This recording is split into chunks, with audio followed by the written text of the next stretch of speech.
Hi! Nagluluto ba kayo ng mapo-tofu? Ako ito, nagluto ako ng mapo-tofu recipe. Tapos, hindi ako gumamit ng instant sauce. Diba may nabibili kasi sa welcome sa store ng mga instant sauce for mapo-tofu. Ako ito ang ginamit ko. Ayan, nilagyan ko nito. Tapos, soya bean paste. Ayan. Tapos yung tubig, nilagyan ko siya ng cornstarch para maging malapot yung gravy niya. Tapos naglagay ako ng konting sugar. Tapos yung meat, ginisa ko sa ginger at bawang. Tingnan nyo, di ba?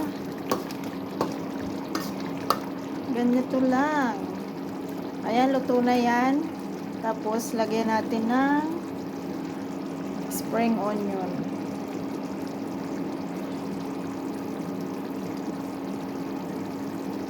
Ayan, pwede na yan i-serve.